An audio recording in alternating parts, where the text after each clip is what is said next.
13 अप्रैल 1919 बैसाखी का दिन।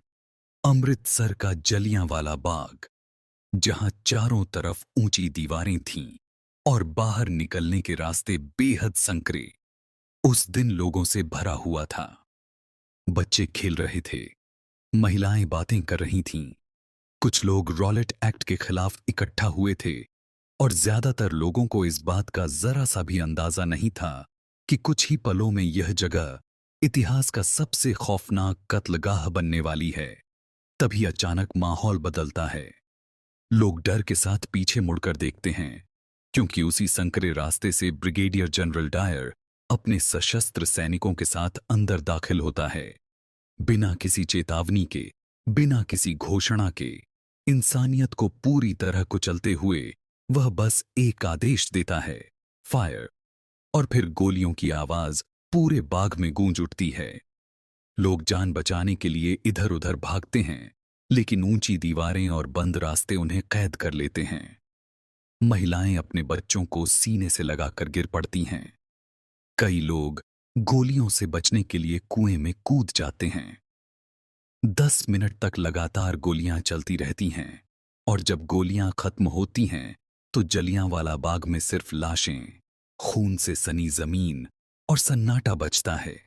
कोई मदद नहीं आती। रात भर शव वैसे ही पड़े रहते हैं। ब्रिटिश सरकार मौतों की संख्या कम बताती है, जबकि सच्चाई हजारों बेगुनाह जिंदगियों की होती है। और सबसे चौंकाने वाली बात यह कि जनरल डायर को सजा देने के बजाय सही ठहराया जाता है। लेकिन यही नरसंहार भारत को तोड़ नहीं पाता, बल्कि जगा देता है। इसी जमीन से आजादी की आग और तेज हो जाती है। गांधी जैसे नेतृत्व का रास्ता और साफ होता है, और जलियांवाला बाग सिर्फ एक जगह नहीं, बल्कि एक चेतावनी बन जाता है।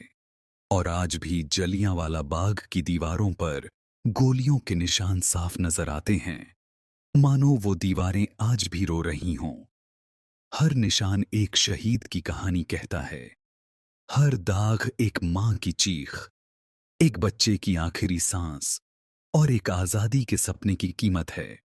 यह जगह हमें याद दिलाती है कि हम जिस आजादी में सांस ले रहे हैं, वो किसी उपहार में नहीं मिली, बल्कि हजारों बेगुनाहों के खून से सींची गई है। अगर हम इस कुर्बानी को भूल गए, तो हम अपने देश से गद्दारी करेंगे। इसलिए जलियांवाला बाग सिर्फ इतिहास नहीं है, यह हर भारतीय के दिल में जलती हुई वो चिंगारी है जो हमें देश के लिए जागते रहने की सीख देती है।